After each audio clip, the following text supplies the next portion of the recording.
trabalho e desenvolvimento. Esse é o tema de hoje do seu Agenda Econômica. Está aqui conosco o professor Clemente Gans Lúcio, que é diretor técnico do Departamento Intersindical de Estatística e Estudos Socioeconômicos, o DIESE. Participa dessa entrevista o jornalista Davi Meric. Professor, eu queria chegar para a questão do pleno emprego. É um sonho de toda a sociedade, é atingir o pleno emprego, vem desde Keynes, com aquelas elaborações todas, que era possível chegar ao pleno emprego. Como é que o senhor analisa essa questão dessa luta pelo pleno emprego diante do contraste do avanço tecnológico, que é um verdadeiro devorador de empregos? Bom, nós estamos já há algumas décadas enfrentando esse debate do avanço tecnológico e ele voltado para a substituição do emprego. Isso é um problema no mundo. Nós temos que observar também que há um processo de mudança do ponto de vista da perspectiva etária das sociedades, né? As sociedades estão envelhecendo, né? A sociedade brasileira terá, nas próximas década e meia, o ápice da sua vida produtiva, ou seja, a partir de 2025, 2030, a nossa sociedade também começará a envelhecer, teremos menos jovens e pessoas mais idosas na nossa sociedade, e, portanto, a tecnologia tem que ser compreendida como um instrumento para gerar capacidade produtiva em uma sociedade diferente.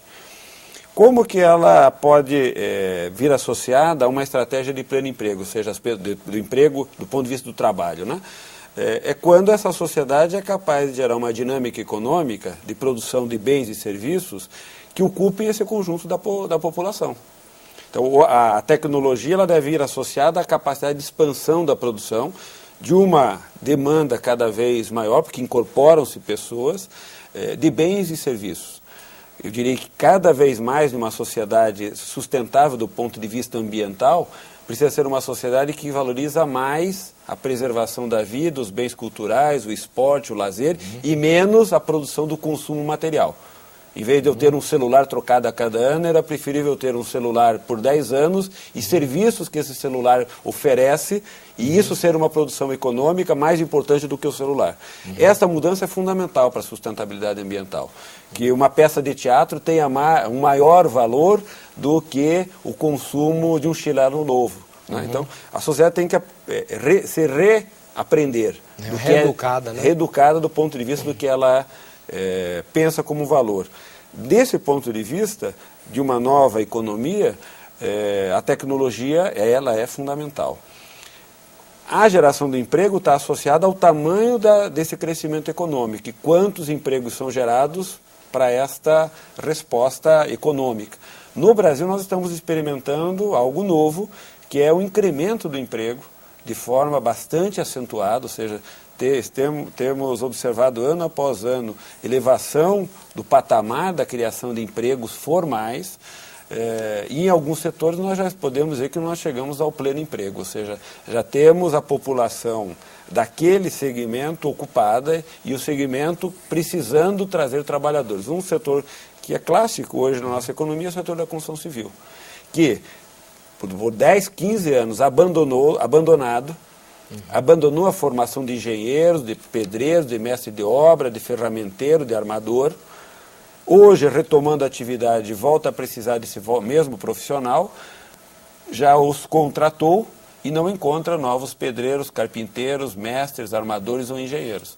Estamos voltando a investir na formação desses profissionais, o que leva um tempo.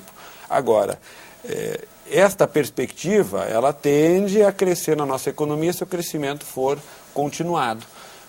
Teremos mobilizações internas, de deslocamentos populacionais, poderemos ter, inclusive, a vinda maior, por exemplo, de imigrantes da América Latina, que virão trabalhar aqui no Brasil, porque o Brasil estará ofertando empregos para essa população. Então, quando essa economia caminha para ter esta possibilidade, a tecnologia vem, junto a ela, fazer o processo de crescimento ser sustentado. Professor, voltar um pouco à questão dos aumentos salariais acima do INPC.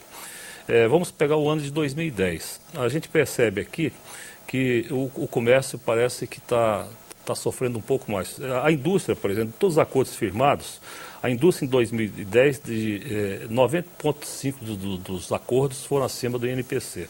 O comércio também, em 2010, 95,7%. Os serviços, 82,8%. Abaixo da tabela, abaixo do INPC, a indústria, por exemplo, apenas 2,6% dos contratos estiveram abaixo do INPC. O comércio 3,5% e o serviço 7,1%. Como o senhor explica esse comportamento de ramos de setores industriais? Bem, primeiro, é importante saber que o setor da indústria é o setor com o melhor e maior nível de organização sindical. É o setor, no geral, que chama carro-chefe do movimento sindical, porque é aquele que tem maior estruturação sindical, né? O próprio sistema de relações de trabalho, a organização do sindicato, ele tem uma origem industrial fabril. A expansão do setor do comércio e serviço é posterior. Hoje nós temos uma economia quase de serviço. Agora, o setor de serviço é um setor, do ponto de vista sindical, mais difícil de ser organizado, mais frágil do ponto de vista da distribuição, ou seja, nós não temos a mesma concentração de trabalhadores que muitas vezes na indústria nós tivemos e temos ainda. E o setor de serviços é um setor, além de ser pulverizado, ele é caracterizado por uma disparidade muito grande do ponto de vista de ocupações. Nós temos desde ocupações de alta remuneração, por exemplo, o setor de informática, onde temos profissionais que têm altos salários, até setores que prestam serviços em péssimas condições, né? Talvez, se a gente pudesse colocar dentro do setor de serviço, o emprego doméstico seja talvez dos trabalhos mais precários e outros associados a ele. Então nós temos uma gama grande de trabalhadores. O emprego doméstico, por exemplo, é um emprego feito para as famílias. Cada indivíduo em uma unidade familiar, são 7 milhões hoje e 98% são mulheres empregadas domésticas em 7 milhões de unidades familiares. Organizar sindicalmente essas trabalhadoras é muito diferente de organizar de uma empresa que tem 15 mil trabalhadores em uma mesma unidade fabril. Então, isso dá uma diferenciação, inclusive no resultado da negociação. Professor, indo ainda nesse assunto levantado pelo Davi, queria pegar um pouco, transformar isso para o regional. Quer dizer, na distribuição de reajustes salariais, por região geográfica no Brasil, nós vimos que o nacional ficou em 83,3%, quer dizer, a distribuição acima da inflação, no conjunto das negociações, 83,3% das negociações tiveram êxito, quer dizer, fizeram negociação acima da inflação.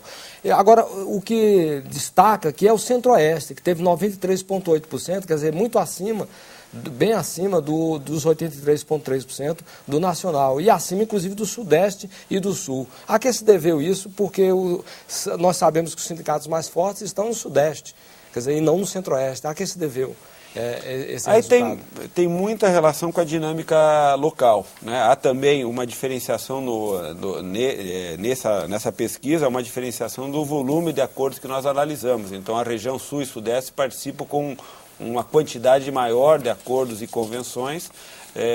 Na região Centro-Oeste tem uma concentração forte na agroindústria, né, que vem tendo um desempenho extremamente favorável, portanto, há uma forte concentração do ponto de vista industrial, da produção agrícola e industrial associada, com uma performance exportadora muito importante, com uma presença forte no mercado, e, portanto, é um segmento que vem tendo há muitos anos uma boa performance e, portanto, tem uma prática de fixação dos salários bastante razoável. Já nos demais setores, a região Sul e Sudeste, por exemplo, você tem uma diversidade econômica muito grande, uma complexidade econômica que se revela também nessa diversidade de regulação. Se você for observar, a tendência é que aquelas categorias que trabalham com micro e pequenas empresas têm maior dificuldade da fixação dos salários do que aquelas que trabalham com grandes e médias empresas. Então, essas diferenciações fazem com que esses resultados tenham, de fato, algumas surpresas, né, para aqueles, na verdade, conceitos que muitas vezes fazem nos olhar para a realidade, mas que estranho a região Centro-Oeste ser assim. Mas é assim porque ela tem uma dinâmica própria e vem se beneficiando dessa dinâmica pela pauta exportadora e pela importância hoje que a produção agrícola e pecuária tem para o Brasil e para o mundo. Professor, rotatividade. Empresas e até alguns setores econômicos praticam, em certos momentos mais e outros menos, abertamente a questão da rotatividade da mão de obra. Demite que eles estão ganhando mais para contratar gente ganhando menos. O Diese tem acompanhado essa questão, isso continua grave, como o senhor avalia isso? Bem, nós, no ano passado, estamos desenvolvendo um trabalho em convênio com o Ministério do Trabalho, Emprego, em parceria, portanto, numa cooperação, com o objetivo de revisarmos o conceito de rotatividade e olharmos a rotatividade do ponto de vista da sua dinâmica. A princípio, quando nós olhamos para a dinâmica econômica, era razoável nós dizermos, olha, se a economia está crescendo, a tendência é que a rotatividade diminuísse. Né? A gente olha e diz, é normal, é razoável. A gente olha a economia e diz, não, mas a rotatividade é procíclica. O que significa? Se a economia cresce, a rotatividade aumenta. Se a economia para de crescer, a rotatividade diminui. Mas como? Né? Mas é assim. No Brasil é assim. Então, ao crescimento da econômico, aumenta a rotatividade. Mas por que isso? Pois é. Aí nós fomos olhar.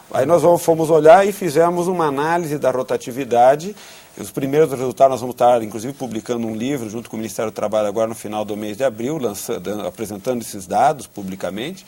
Agora, o que nós observamos é que a taxa de rotatividade média no Brasil é 45%. De cada 10 trabalhadores, quase 5 rodam ao longo de um ano. Então, isso é alto, isso? É alto. Muito alto. Né? É muito alto. Qual é a média dos países? Tem países com 15%, 20%, 12%. Né?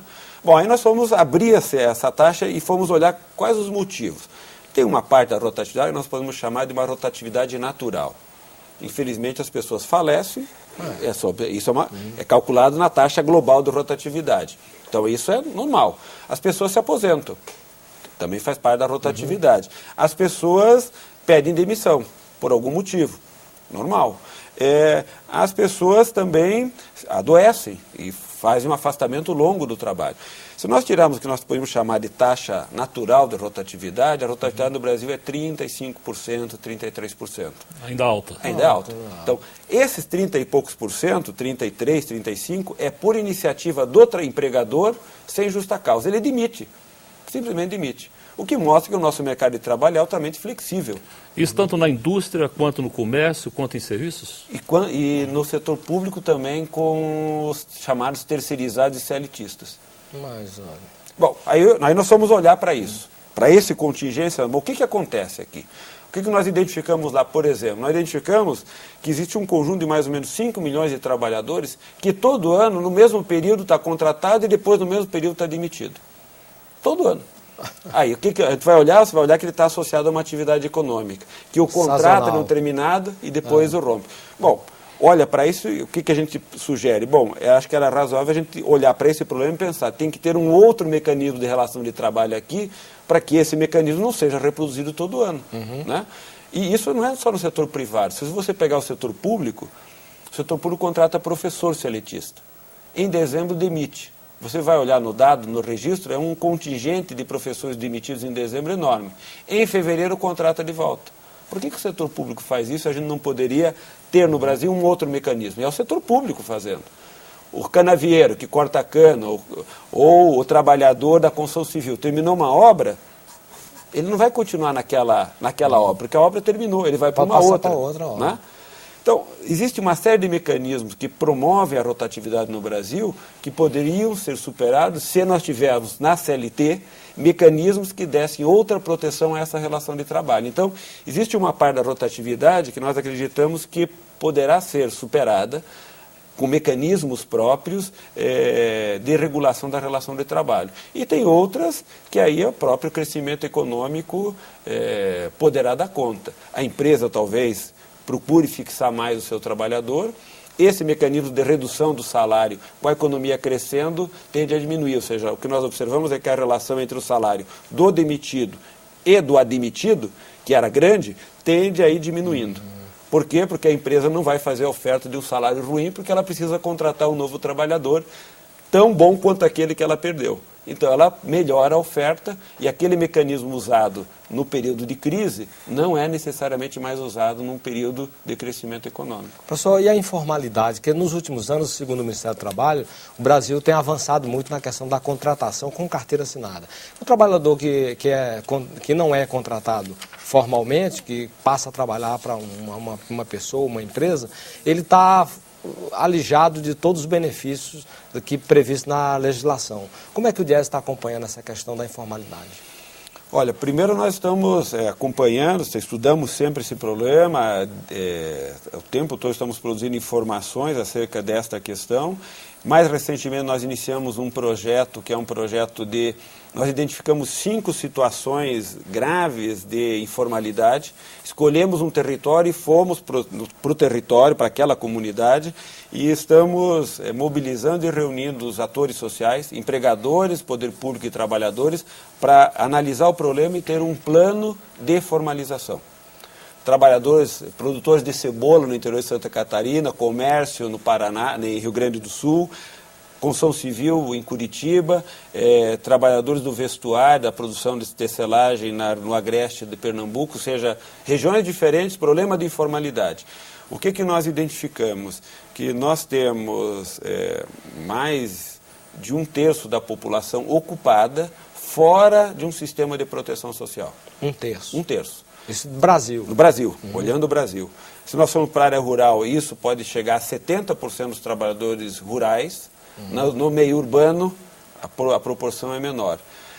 Nós observamos que são pessoas que trabalham regularmente, e que não têm uma participação, seja como contribuinte, seja como beneficiário da Previdência. Uma parte deles são assalariados, muitas vezes de empresas informais. Então, a formalização da empresa é uma pré-condição para a sua formalização também. Outros já ingressaram nos sistemas de simplificação, super simples, por exemplo, mas ainda não formalizaram o trabalhador. Muitas vezes por falta de informação ou de suporte e assistência.